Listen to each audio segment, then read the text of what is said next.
আমন্ত্রণ news gallery অনুষ্ঠানে যারা আমাদের সঙ্গে আছেন সবার প্রতি কৃতজ্ঞতা। এই অনুষ্ঠানে আমরা প্রতিদিনকার নানা সংবাদ নিয়ে কথা বলি, বিশ্লেষণ করি, সেই সব সংবাদের সঙ্গে সংশ্লিষ্টরা আমাদের সঙ্গে যোগ দেন দেশ থেকে, দেশের বাইরে থেকে। আজকে যেহেতু আজকে বঙ্গবন্ধু জন্ম শতবার্ষিকী পালন করা হচ্ছে, বঙ্গবন্ধুর 101তম জন্মদিন, এই আয়োজনকে ঘিরে নানা ধরনের সারা বাংলাদেশে নানা ধরনের আয়োজন হয়েছে এবং এটিএন নিউজেও কিন্তু সারাদিন আমরা সাত রাজার ধন নামে একটি অনুষ্ঠান হয়েছে, আলোচনা করেছি আমরা। আজকে আমরা সেই বিষয়টি নিয়ে আমরা ধারাবাহিকতা রাখছি নিউজ গ্যালারিতে। আমরা বঙ্গবন্ধুকে নিয়ে আলোচনা করব, তার জন্মদিনের আয়োজন নিয়ে আলোচনা করব। রাষ্ট্রীয়ভাবে নানা আয়োজন হয়েছে, সেই সঙ্গে শিক্ষা প্রতিষ্ঠানগুলোতে অনেক আয়োজন হয়েছে। আমরা হয়তো রাষ্ট্রীয় আয়োজনের যে ব্যাপকতা ছিল, এই কারণে শিক্ষা প্রতিষ্ঠানের আয়োজনগুলো হয়তো আমাদের চোখ এড়িয়ে গেছে, কিন্তু সেখানেও কিন্তু আজকে নানা ধরনের আয়োজন হয়েছে। সেই বিষয়টি নিয়ে কথা বলার জন্য আজকে আমাদের সঙ্গে যুক্ত হয়েছেন সঙ্গীতা ইমাম। তিনি একজন শিক্ষক, তিনি ঢাকা একটি প্রতিষ্ঠানের শিক্ষক। সঙ্গীতা ইমাম, আমাদের অনুষ্ঠানে স্বাগত আপনাকে। ধন্যবাদ। আচ্ছা, আমি যেটা বলছিলাম যে আজকে আসলে রাষ্ট্রীয় অনুষ্ঠানের একটা ব্যাপকতা ছিল, বঙ্গবন্ধুর জন্ম শতবার্ষিকী উদযাপনের একটা আসলে মূল আয়োজনটা এই আজকেই হলো, শুরু হলো আজকে 10 দিন ব্যাপী। এই জন্য শিক্ষা প্রতিষ্ঠানটা হয়তো নানা আয়োজন একটু আড়ালে হয়ে গেছে। আমি একটু জানতে চাইবো আপনার কাছে যে আজকে কি কি আয়োজন ছিল আপনার স্কুলে যদি বলে বা শিক্ষা প্রতিষ্ঠানে যদি বলে, কি কি আয়োজন ছিল? আমরা এই আজকে বঙ্গবন্ধুর জন্ম শতবর্ষকে ধরে আমরা রচনা প্রতিযোগিতা করেছিলাম, অনলাইনে রচনা জমা নিয়েছিলাম। এই রচনা প্রতিযোগিতা হয়েছে এবং আজকে আমরা শিশুদের চিত্রাঙ্কন, শিশু দিবস উপলক্ষে শিশুদের চিত্রাঙ্কন প্রতিযোগিতার আয়োজন করেছিলাম। আমরা বঙ্গবন্ধুর একটি মুরাল আছে আমাদের প্রতিষ্ঠানে, সেই মুরালের সকালবেলায় পুষ্পস্তবক অর্পণ করেছি। সেটা তার মাধ্যমে আমরা শুরু করেছি দিনটা।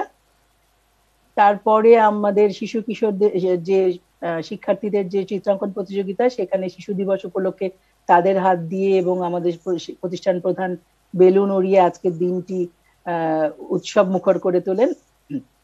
আমরা জাতীয় সঙ্গীতের মাধ্যমে শুরু করি।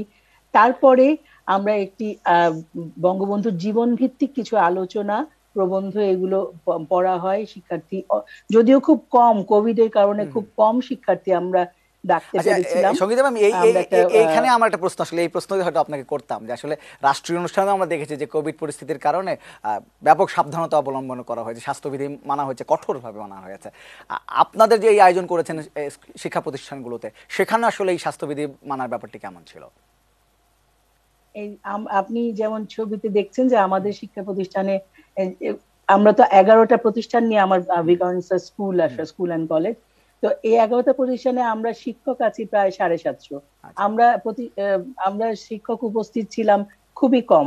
আমাদের প্রত্যেকটা 11টার মধ্যে থেকে 5 জন করে আমরা 55 থেকে 60 জন শিক্ষক উপস্থিত ছিলাম। শিক্ষার্থীদের আমরা যেই চিত্রাঙ্কনটা করতে গেছি, সেইখানে আমরা খুবই কম শিক্ষার্থী নিয়ে আমরা আয়োজনটি করেছি, যাতে করে খুব ফাঁকা ফাঁকা করে বসানো যায়। একটা ক্লাসরুমে যেন খুব বেশি 20 জন, যেখানে আমাদের বসার অ্যারেঞ্জমেন্ট হলো 60 জনের, সেখানে আমরা 20 জন করে বসিয়েছি। এইভাবে করে আমরা চিত্রাঙ্কন প্রতিযোগিতাটা করেছি এবং সবাইকে অবশ্যই ভাবে মাস্ক পরে ঢুকতে হয়েছে। সবাই ঢোকার সময় আমরা হ্যান্ড স্যানিটাইজ করেছি। এগুলো করে আমরা নানাভাবে চেষ্টা করেছি যে স্বাস্থ্যবিধি মানার জন্য। সেইভাবে করে আমরা এনেছি শিক্ষার্থীদের। বঙ্গবন্ধু জন্ম শতবার্ষিকী উপলক্ষে যে আয়োজনগুলো হয়েছে, আমরা প্রচুর উৎসব মুখর আয়োজন দেখছি, বর্ণিল আয়োজন দেখছি। এইখানে যে শিক্ষার্থীরা আসলে এই কোভিডের ভয় উপেক্ষা করেই এই সব আয়োজনে আসলেন বা যে শিক্ষকরা আসলেন, তাদের মধ্যে আসলে উৎসাহটা কতটা দেখেছেন, নাকি আসলে বাধ্য হয়ে স্কুল দেখেছে বলে আসতে হয়েছে? আসলে না না, আসলে যারা আসতে পারেনি তারা মন খারাপই করেছেন। এটা একটা উৎসব তো আমাদের জন্য, এবং জাতির পিতা তো আসলে জাতির পিতা, তার সাথে তো আর কোনো কিছুর তুলনা হয় না। তো তার যে জন্মবার্ষিকী এবং জন্ম শতবর্ষ নিয়ে আমাদের প্রতিষ্ঠানেরও বিশাল একটা প্ল্যান ছিল, বিশাল পরিকল্পনা ছিল, নানান অনুষ্ঠানে পরিকল্পনা ছিল। আমাদের এখানে একটি ক্লাব আছে, আমি সেই ক্লাবের মডারেটর, 71 অবিনাশী সত্তা বলে। আমরা মুক্তিযুদ্ধ বিষয়ে অনুষ্ঠানগুলো করে থাকি, মুক্তিযুদ্ধ বিষয়ে শিক্ষার্থীদের মধ্যে আলোচনা করে থাকি। এই ক্লাবেরও অনেক পরিকল্পনা ছিল।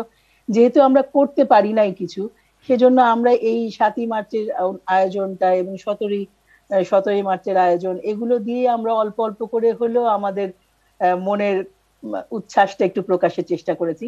এবং সত্যি কথা বলতে যে আজ যে শিক্ষকরা বা যে শিক্ষার্থীরা আসতে পারে নাই, তারা কিন্তু মন খারাপ করেছে খুব, আমরা যাদেরকে আসতে আসলে দিতে পারি নাই আচ্ছা। কোভিড এর কারণে। সবার মনে আছে। আরেকটা জিনিস যে আপনারা জানেন যে গত 19 সালে একটি আম, আয়োজন হয়েছিল সপ্তম শ্রেণীর শিক্ষার্থীদের নিয়ে, যে মুক্তিযুদ্ধ বঙ্গবন্ধু মুক্তিযুদ্ধকে জানি। তো এইটার পুরস্কার তো এখনো দেওয়া হয় নাই। তো এটা দিয়ে মুক্তিযোদ্ধাদের সাক্ষাৎকার নিয়েছিল বঙ্গবন্ধুকে নিয়ে, মুক্তিযুদ্ধকে নিয়ে। তো সেইটা আমরা আজকে দেখিয়েছি, আমাদের যে ভিডিওটা আমরা করেছিলাম, আমাদের মেয়েরা যে ডকুমেন্টারিটা করেছিল 10 মিনিটে, সেটা আমরা আজকে আমাদের আহ, অনুষ্ঠানে প্রদর্শন করেছি। ধন্যবাদ সঙ্গীত ইমাম আমাদের সঙ্গে যোগ দেওয়ার জন্য, এবং প্রত্যাশা করছি নিশ্চয়ই কোভিড পরিস্থিতি গেলে আপনারা এই সব আয়োজনগুলো আরো বড় করে যেমনটা আপনারা চান সেটা করতে পারেন। ধন্যবাদ। আরো আরো বড় করে জানানো দরকার শিক্ষার্থীদের আসলে বঙ্গবন্ধুকে। কারণ আমরা একটা প্রজন্ম যারা বঙ্গবন্ধুকে পাঠ্যপুস্তকে পাই নাই, জি, জি। এখন যখন পাচ্ছে শিক্ষার্থীরা, তারা আরো ভালো করে জানানো এটা দরকার আমাদের। ধন্যবাদ এটি নিউজকে আমাকে এখানে কথা বলতে সুযোগ ধন্যবাদ, দেওয়ার। ধন্যবাদ আপনাকে। আজকে আমরা সাত রাজার ধন এমন একটি বিষয় নিয়ে আলোচনা করছি। আমরা বঙ্গবন্ধুর জন্ম শতবার্ষিকীর আয়োজন উদযাপন করছি, সেই সঙ্গে স্বাধীনতা সুবর্ণ জয়ন্তী সেটাও উদযাপন করছি আজকে। সেই 10 দিন ব্যাপী যে অনুষ্ঠানমালা, বঙ্গবন্ধুর জন্ম শতবার্ষিকী এবং স্বাধীনতার সুবর্ণ জয়ন্তী উদযাপনে যে 10 দিন ব্যাপী অনুষ্ঠানমালা আজকে তার শুরু হলো। এই বিষয়টি নিয়ে আমরা আজকে কথা বলবো, বঙ্গবন্ধুকে নিয়ে কথা বলবো, বঙ্গবন্ধুর জন্ম শতবার্ষিকী নিয়ে কথা বলবো। তিনি আমাদের ঐশ্বর্য, তিনি আমাদের সাত রাজার ধন, এমন একটি থিম নিয়ে আজকে আমাদের সঙ্গে এই বিষয় নিয়ে কথা বলার জন্য বাংলাদেশের বিভিন্ন প্রান্ত থেকে 4 জন আমাদের সঙ্গে যোগ দিয়েছেন। আমাদের সঙ্গে প্রথমে আছেন অধ্যাপক আবুল কাশেম। তিনি গবেষক ও রাজশাহী বিশ্ববিদ্যালয় ইতিহাস বিভাগের শিক্ষক। তিনি রাজশাহী থেকে আমাদের সঙ্গে যোগ দিয়েছেন। আমাদের সঙ্গে আছেন অপূর্ব শর্মা। তিনি মুক্তিযুদ্ধ গবেষক ও ভারপ্রাপ্ত সম্পাদক দৈনিক যুগভেরি। তিনি সিলেট থেকে যোগ দিয়েছেন আমাদের সঙ্গে। আমাদের সঙ্গে আছেন বাহাউদ্দিন গোলাপ। তিনি 71-এর চেতনা সংগঠনের সভাপতি ও বরিশাল বিশ্ববিদ্যালয়ের সহকারী রেজিস্ট্রার। এবং আমাদের সঙ্গে আছেন তরুণ গবেষক বাশার খান, তিনি কুমিল্লা থেকে যোগ দিয়েছেন। আপনাদের 4 জনকেই আমাদের অনুষ্ঠানে স্বাগত। আমরা 4জনকে আমাদের সঙ্গে আছেন এই 4জন। আমরা এই 4জনের সঙ্গে কথা বলবো, তবে তার আগে আমরা আজকে যে কথা বলছিলাম যে বঙ্গবন্ধুর জন্ম শতবার্ষিকীর যে একটি আয়োজন ছিল, রাষ্ট্রীয় আয়োজন, 10 দিনের আয়োজনের প্রথম দিন আজকে হয়েছে, প্যারেড স্কোয়ারে আয়োজনটি ছিল। সেই আয়োজনে বঙ্গবন্ধুর প্রিয় কিছু গান শোনানো হয়েছে।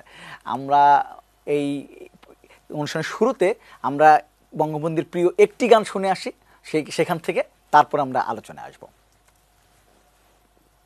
ও আমার দেশে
একাই মাথা তোমাতে বিশ্বময়ের, তোমাতে বিশ্বময়ের আঁচল পাতা। ও আমার দেশের মাটি, তোমার পরে ঠেকাই মাথা। ও আমার দেশের মাটি, তোমার পরে ঠেকাই মাথা।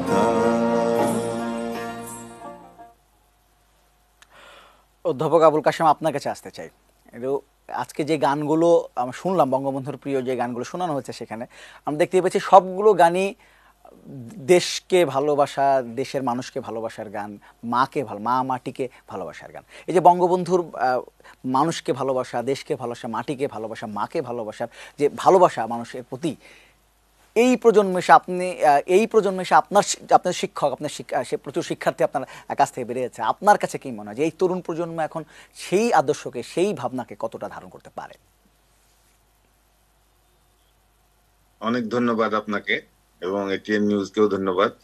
যারা প্যানেলে আছেন তাদেরকে প্রীতি সম্ভাষণ জানিয়ে আমি আমার বক্তব্য বলছি। বর্তমান প্রজন্ম বলতে কি বুঝাই, এটা একটা বড় বিষয়। ধরুন, এই যে টেকনোলজি নির্ভর যে প্রজন্ম, সেই প্রজন্ম টেকনোলজিকে কেন্দ্র করেই অগ্রসর হচ্ছে। আমি যদি এদেরকে ফেসবুক জেনারেশন বলি তাহলে আরো বেশি ভালো করে বলা হবে। এদের মধ্যে এই মানে টেকনোলজির প্রভাবটা এত বেশি যে মা মাটি এই সমস্ত বিষয় নিয়ে, যেটা বঙ্গবন্ধুর প্রিয় গানটির কথা আপনি বললেন বা প্রিয় গানগুলোর কথা বললেন, যে বঙ্গবন্ধু এই দেশকে, এই মাটিকে মায়ের সাথে তুলনা করেছেন এবং তিনি এই মাতৃভূমিকে মুক্ত করার জন্য, মাতৃভূমির মানুষদেরকে মুক্ত করার জন্য, শৃঙ্খল মুক্ত করার জন্য তিনি সংগ্রাম করে মুক্তিযুদ্ধের মধ্য দিয়ে বাংলাদেশকে স্বাধীন করেছেন। এই জিনিসটা এখনকার জেনারেশন কতটা ভাবে, এটা মানে একটা প্রশ্নের ব্যাপার আর কি। এটা $1,000,000 কোশ্চেন বলতে পারা যায়। কিন্তু তার অর্থ এই নয় যে এই 18 কোটি মানুষের মধ্যে যদি 13 কোটি বর্তমান প্রজন্ম হয়, তাহলে যে 13 কোটি মানে এই এই এই বঙ্গবন্ধুর এই আদর্শে বিশ্বাস করে না, বঙ্গবন্ধুর এই চেতনায় বিশ্বাস করে না, বঙ্গবন্ধুর এই মানে মানে যেটা ভালো লাগা, ভালোবাসা, সেটাকে বিশ্বাস করে না, আমি তাও মনে করি না। এবং সবাইকেই যে একই ধরনের চিন্তা করতে হবে তাও নয়। কিন্তু একটা জিনিস মনে রাখতে হবে যে আপনি যদি এদেশের নাগরিক হন, এদেশের যদি মানুষ হন, এদেশে যদি আপনি জন্মগ্রহণ করে থাকেন, এদেশের যদি সুবিধা আপনি পেতে চান, তাহলে আমি তরুণ বৃদ্ধ সবাইকেই বলবো যে আপনাকে অবশ্যই এই দেশের মানে এই মাটি এবং মানুষের কথা ভাবতে হবে, মাটি এবং মানুষের কাছ থেকে নিতে হবে, মাটি এবং মানুষের কাছে দিতে হবে, যেটা বঙ্গবন্ধু শেখ মুজিবুর রহমান করেছিলেন। এবং বঙ্গবন্ধু এটা করেছিলেন বলেই আমরা কিন্তু এই তার মতো একজন যেটাকে আপনি বলছেন যে 7 রাজার ধন, সেই 7 রাজার ধন আমরা পেয়েছিলাম। আমরা প্রত্যেকেই এক একজন 7 রাজার ধন যদি হতে পারি বা তৈরি করতে পারি প্রত্যেক মানুষকে, তাহলেই কিন্তু আমরা বঙ্গবন্ধুর আরাধ্য যে স্বপ্ন, বঙ্গবন্ধু দেখা যে স্বপ্ন সোনার বাংলা, সেই সোনার বাংলা তৈরি করতে পারবো। আচ্ছা, ধন্যবাদ। আমি একটু এই আমাদের আলোচক প্যানেলের মধ্যে সবচেয়ে কনিষ্ঠ যিনি আছেন বাশার খান, তার কাছে একটু আসতে চাই।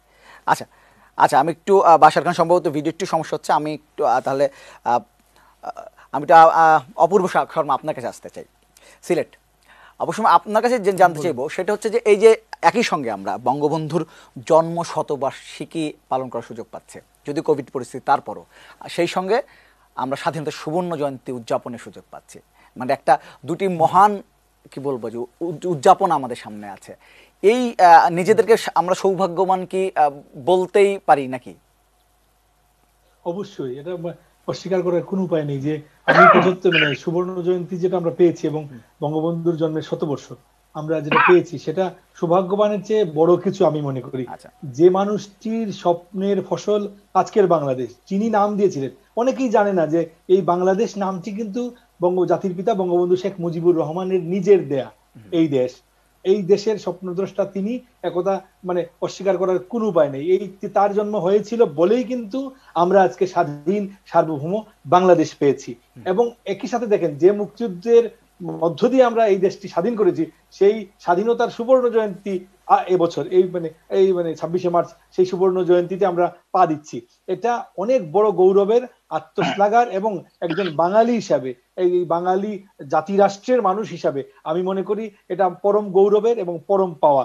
এই এই এই যে সময়টা, এই সময়টা সবার জীবনে আসে না, যে বঙ্গবন্ধুর জন্মশতবর্ষ একদিকে পালন করছি, আবার যে বঙ্গবন্ধু যে স্বপ্নের বাস্তবায়ন হয়েছিল যে এই যে জাতিরাষ্ট্র বাংলাদেশ, সেই বাংলাদেশের আবার 50তম বর্ষ।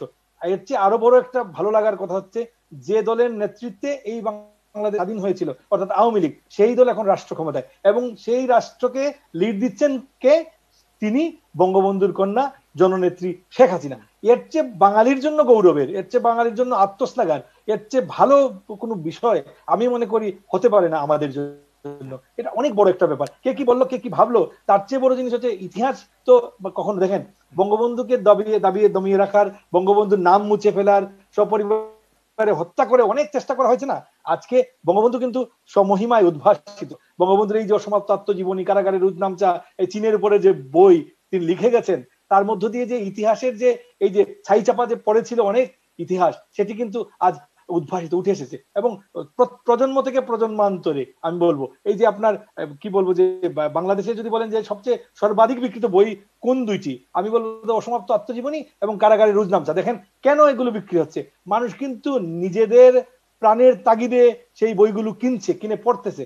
কারণ কে লিখেছেন? তিনি লিখেছেন জাতির পিতা বঙ্গবন্ধু শেখ মুজিবুর রহমান। তার রাইট আপ মানুষ পড়তে চাচ্ছে। সে কারণে আপনি খবর নিয়ে দেখতে পারেন যে কত কত বই বিক্রি হয়েছে। আনবিলিভেবল সেটা।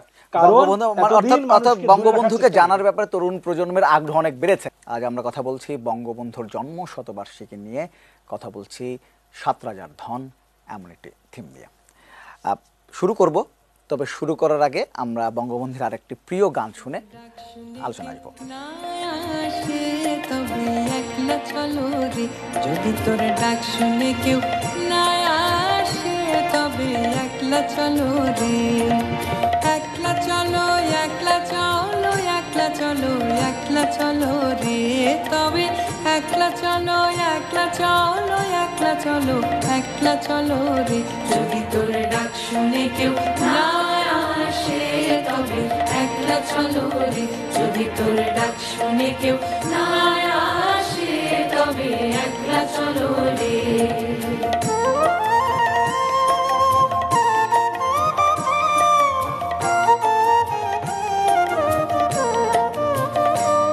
যদি কেউ কথা না কয়, ওরে ওরে ও ভাগা, কেউ কথা না কয়, যদি সবাই থাকে মুখ ফিরায়ে, সবাই করে ভয়, যদি সবাই থাকে মুখ ফিরায়ে, সবাই করে ভয়, তবে পরাণ খুলে ও তুই মুখ ফুটে তোর মনের কথা একলা বলো রে, তবে পরাণ খুলে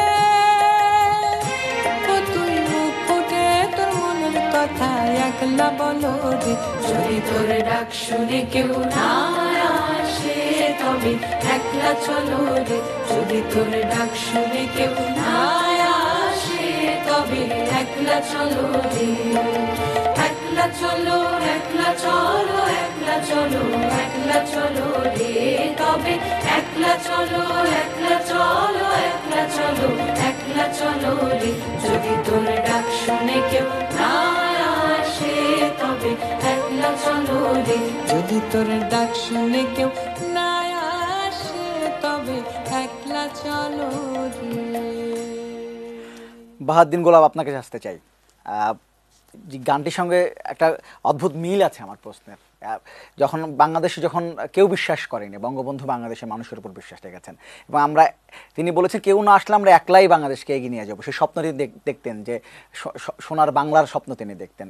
হয়তো কেউ কখনো বিশ্বাস করেনি তখন, কিন্তু এখন কিন্তু সেটি সত্যি বাস্তব। আজকে এই অনুষ্ঠানে বঙ্গবন্ধু জন্ম শতবার্ষিকীর যে রাষ্ট্রীয় প্রোগ্রামটি ছিল প্যারেড স্কোয়ারে, সেখানে যে বিদেশি যে রাষ্ট্রপ্রধানরা বা সরকার প্রধানরা যোগ দিয়েছেন, কানাডার প্রধানমন্ত্রীর কথা বলেন, চীনের প্রেসিডেন্টের কথা বলেন, কিংবা জাপানের প্রধানমন্ত্রী বলেন, মালদ্বীপের প্রেসিডেন্ট কথা বলেছেন, যারাই কথা বলেছেন তারাই বঙ্গবন্ধু একটি কথা বলেছেন যে বঙ্গবন্ধুর স্বপ্নের সোনার বাংলা এখন বাস্তবতা।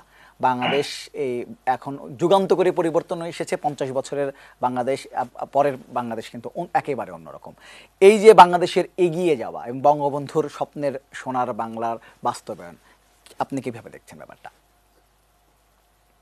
আসলে বঙ্গবন্ধু মানে শুরুতেই আমি এটিএন নিউজকে আন্তরিক ধন্যবাদ জানাই, এবং প্যানেলে যারা রয়েছেন এবং যারা এই মধ্যরাতে আমাদের সাথে যুক্ত থেকে আমাদের আলোচনা শুনছেন সকলের প্রতি আন্তরিক কৃতজ্ঞতা এবং ধন্যবাদ জানাই। বঙ্গবন্ধু তার ব্যক্তিগত জীবনে একজন মারাত্মক স্বপ্নবাজ মানুষ ছিলেন, এবং সেই স্বপ্নগুলো বাস্তবায়ন করে দেখিয়ে গিয়েছেন উনি ওনার নিজের জীবনী। আমরা আসলে গত হাজার বছরের ইতিহাস যদি আমরা বিশ্লেষণ করি, আমরা দেখতে পাবো যে বিভিন্ন মনীষী আমাদের বাঙালি সংস্কৃতি, শিল্প, সাহিত্য, রাজনীতির প্রসার ঘটিয়েছিলেন, এবং তাদের এই সকল কর্মকাণ্ডগুলোর কারণে আসলে তারা আমাদের কাছে স্মরণীয় হয়ে আছেন। এগুলো যেমন সত্যি কথা, তাদের সেই অবদানকে অস্বীকার করার কোনো সুযোগ যেমন আমাদের নেই, সেই সকল মনীষীদের সেই অবদানগুলোকে বুকে ধারণ করে একটি অসামান্য স্বপ্নের বীজ বাঙালি জাতির ভেতরে ছড়িয়ে দিয়েছিলেন, বাঙালির মনে গেঁথে দিয়েছিলেন। এবং সেই স্বপ্নটি ছিল কি? সেই স্বপ্নটি ছিল যে বাঙালি জাতির একটি আলাদা রাষ্ট্র থাকবে, বাঙালি জাতির সেই রাষ্ট্রের একটি আলাদা ভাষা থাকবে, সেই ভাষা হবে বাংলা ভাষা, এবং বাঙালি জাতির সেই যে রাষ্ট্র, সেই রাষ্ট্রের নায়ক হবে একজন বাঙালি। এবং বঙ্গবন্ধু সেই স্বপ্নটি ছড়িয়ে দিয়েছিলেন, বাঙালির মনে গেঁথে দিয়েছিলেন, এবং সেটিকে বাস্তবায়ন করেও কিন্তু তিনি দেখিয়ে গিয়েছেন। যখন বঙ্গবন্ধু কিন্তু কেবলমাত্র 70-এর দশকে এসেই যে আমাদের মুক্তি সংগ্রামে ঝাঁপিয়ে পড়া বা আমাদের এই বাংলাদেশ স্বাধীন করার জন্য উনি উদ্যোগ গ্রহণ করেছিলেন তা কিন্তু নয়। বঙ্গবন্ধু সেই 47 পরবর্তীতেই বুঝে গিয়েছিলেন যে আসলে এই পাকিস্তানিদের সাথে থাকা আমাদের পক্ষে সম্ভব নয়, আমাদের একটি স্বাধীন রাষ্ট্র গঠন করতে হবে। এবং সেই স্বপ্নের জায়গা থেকেই কিন্তু ধারাবাহিকভাবে তিনি বাঙালি জাতিকে প্রস্তুত করেছেন, বাঙালির মানুষ এই বাঙালিদেরকে মুক্তিকামী করে তুলেছেন, এবং তাদেরকে ঐক্যবদ্ধ করে তার চূড়ান্ত পরিণতিতেই কিন্তু আমরা এসে 71 সালে দেখতে পাই সেই 7ই মার্চের তার সেই মহাকাব্যিক উচ্চারণ যে এবারের সংগ্রাম মুক্তির সংগ্রাম, এবারের সংগ্রাম স্বাধীনতার সংগ্রাম। বঙ্গবন্ধুর সেই আহ্বান, বঙ্গবন্ধু সেই অনেক আগে থেকে যে স্বপ্নকে ধারণ করেছেন, লালন করেছেন, এবং সেই স্বপ্নকে বুকে ধারণ করেই তিনি সমস্ত জাতিকে যে ঐক্যবদ্ধ করেছিলেন, ধর্ম বর্ণ নির্বিশেষে একটি বাঙালি জাতিকে ঐক্যবদ্ধ করে একটি স্বায়ত্ত শাসনের জন্য, একটি আলাদা রাষ্ট্র গঠনের জন্য সবাইকে দীর্ঘদিনের শৃঙ্খল ভেঙে, পরাধীনতার শৃঙ্খল ভেঙে একটি স্বাধীন রাষ্ট্র গঠনের জন্য যে ঝাঁপিয়ে পড়ার যে আহ্বান, সেই আহ্বানেরই কিন্তু সফল পরিণতি হচ্ছে আজকের এই বাংলাদেশ। সুতরাং বঙ্গবন্ধু স্বপ্ন দেখেছেন, আমাদেরকে স্বপ্ন দেখিয়েছেন, এবং সেই স্বপ্নের সফল বাস্তবায়ন করেছেন, এবং তারই সফল পরিণতি আজকের আমাদের এই সোনার বাংলাদেশ। জি, আমি একটু বাশার খানকে আমাদের সঙ্গে আছেন কিনা, আমি একটু বাশার খানের কাছে আসতে চাই। বাশার খান, আপনি এই প্যানেলের সবচেয়ে কনিষ্ঠ আপনি, এবং একজন তরুণ গবেষক আপনি। আপনার কাছে একটু জানতে চাই যে একজন তরুণ গবেষকের কাছে, একজন তরুণের কাছে বঙ্গবন্ধু এই মুহূর্তে এসে আসলে কতটা অনুপ্রেরণার নাম? যখন বাংলাদেশ উন্নয়নশীল দেশের কাতারে চলে গেছে, যখন বাংলাদেশের নাম এখন মর্যাদার সঙ্গে উচ্চারিত হয় বিশ্বে, তখন আসলে বঙ্গবন্ধু কতটা অনুপ্রেরণা যোগায় তরুণদের জন্য?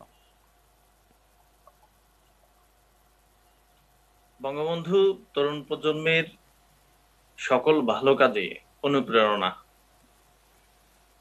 একজন তরুণ যখন হতাশ হয়ে পড়ে, তখন বঙ্গবন্ধুকে যখন পড়ি, বঙ্গবন্ধুকে যখন জানি যে কতটা দুঃসময় পার করে, কতটা ক্রাইসিস পার করে উনি বাঙালি জাতিকে আস্তে আস্তে স্বাধীনতার মঞ্চে তৈরি করেছেন। তো আমাদের এই উন্নয়নের পর্বে একজন তরুণ যদি ব্যক্তিগত ক্যারিয়ারও উন্নতি করতে চায়, তাও যদি সে বঙ্গবন্ধুকে পাঠ করে, সে অনুপ্রেরণা পাবে, এবং আমি নিজেও পাই, অন্যান্য তরুণরাও পায়। কারণ বঙ্গবন্ধু কতটা দুঃসময় পার করিয়ে আজকে তা আন্দোলনে এই তরুণ প্রজন্মকে, ছাত্র যুবকদেরকে তৈরি করেছেন, করে স্বাধীনতার মঞ্চে নিয়ে আছেন এবং মুক্তিযুদ্ধের জন্য তৈরি করেছেন। আজকে বঙ্গবন্ধুর স্বপ্নই ছিল যে সোনার বাংলা। তো আজকে তারই সুযোগ্য কন্যা মাননীয় প্রধানমন্ত্রী শেখ হাসিনার হাত ধরে বাংলাদেশ এগিয়ে যাচ্ছে, বঙ্গবন্ধুর স্বপ্ন পূরণ হচ্ছে। একটা সময় বলতো যে বাংলাদেশ তলাবিহীন ঝুড়ি, আজকে কিন্তু সেটা না। বাংলাদেশ এখন বিশ্বের মডেল। তো বঙ্গবন্ধুর সেই স্বপ্ন আজকে বাস্তবিত হচ্ছে তারই সুযোগ্য কন্যার মাধ্যমে।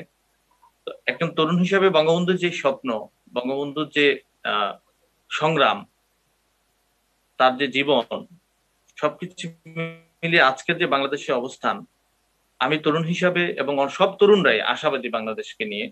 তো বঙ্গবন্ধুর সারা জীবন, বঙ্গবন্ধুর আন্দোলন, অনুপ্রেরণা এখনো তরুণদেরকে অনুপ্রেরণা দেয়। জি, আমরা এখন অধ্যাপক আবুল কাশেম আপনার কাছে আসতে চাই। আজকে এই বঙ্গবন্ধু জন্মশতবার্ষিকী অনুষ্ঠানে রাষ্ট্রপতি আব্দুল হামিদ একটা কথা বলেছেন। তিনি বলেছেন এখন অনেকের কাছে রাজনীতি পেশা হয়ে গেছে, এবং এই রাজনীতি যখন পেশা হয়ে গেছে তখনই আসলে রাজনীতির সেই গুণগত মান কমতে শুরু করেছে। তখন আসলে নিজের উন্নয়ন বা উপকার করা ছাড়া মানুষের, জনগণের উন্নয়ন, যেটি বঙ্গবন্ধুর আদর্শ ছিল, সেটি অনেক রাজনীতিবিদই এখন ধীরে ধীরে ভুলতে শুরু করেছেন। এটার সাথে আপনি কতটা একমত? মহামান্য রাষ্ট্রপতি খুব ভালো একটা কথা বলেছেন তার ভাষণে। তিনি তিনি বঙ্গবন্ধুর আমলের রাজনীতিবিদ, এটা মনে রাখতে হবে, বর্তমান আমলের রাজনীতিবিদ নন। রাজনীতিটা আসলে কি, এটা কি পেশা না অন্য কিছু? এই জিনিসটা যদি খেয়াল করা যায় তাহলে দেখতে হবে যে রাজনীতি আসলে পেশা নয়। বিশেষ করে আওয়ামী লীগের মতো একটা মাল্টি ক্লাস একটা মানে পলিটিক্যাল পার্টিতে যারা রাজনীতি করেন তাদের জন্য অন্তত এটা মানে পেশা নয়। যদি আওয়ামী লীগ বামপন্থী হতো তাহলে একটা ধরা ছিল যে তাদের মানে বামপন্থীদের হোল টাইমার থাকে আর কি পার্টিতে, সেটা একটা ব্যাপার। কিন্তু আওয়ামী লীগের জন্য ওই কনসেপ্ট প্রযোজ্য নয়।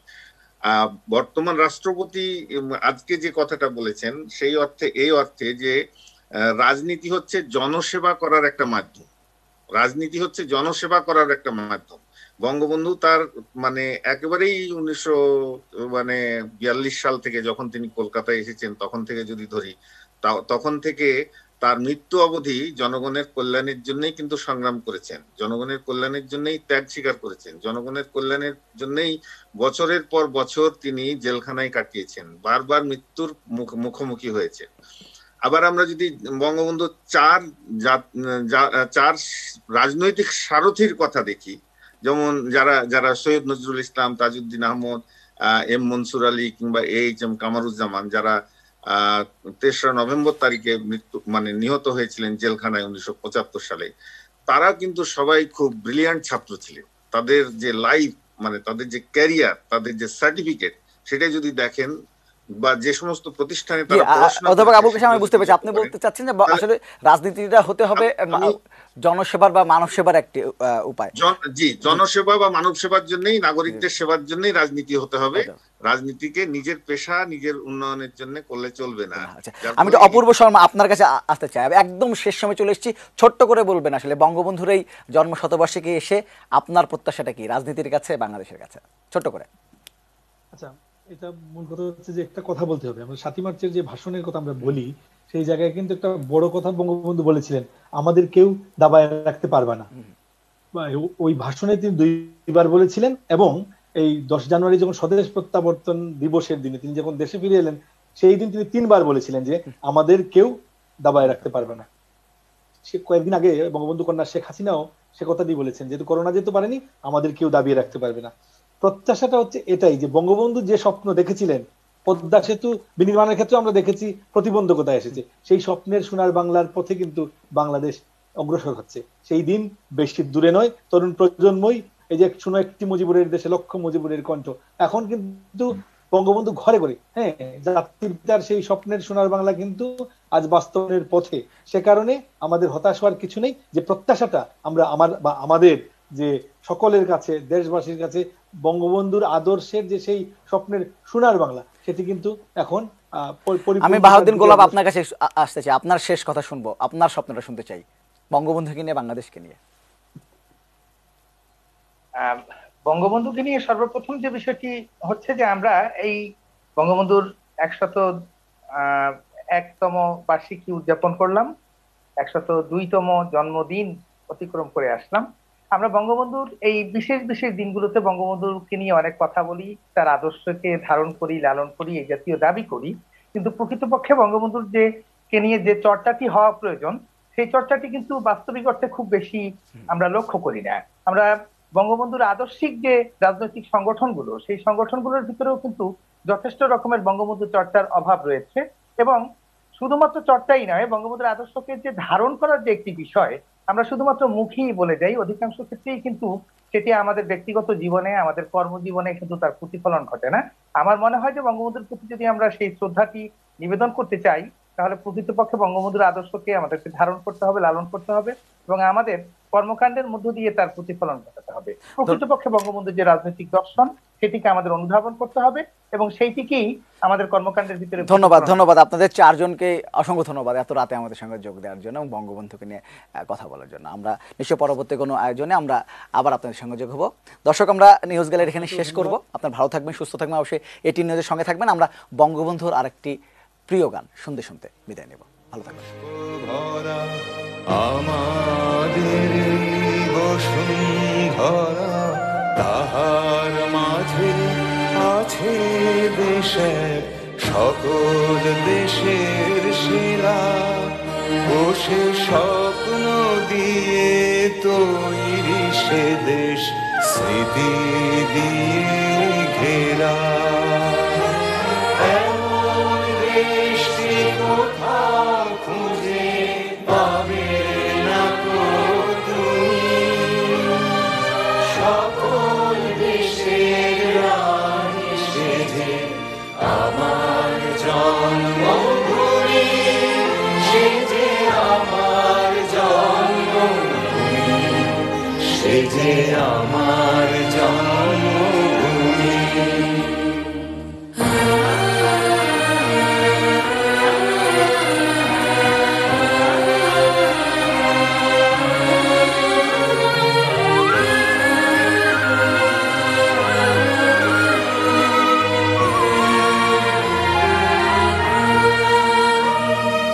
ভাইয়ের মায়ের এত স্নেহ কোথায় গেলে পাবে কেহ, ও মা তোমার চরণ দুটি বক্ষে আমার ধরি, আমার এই দেশেতেই জন্ম যেন এই দেশেতেই মরি।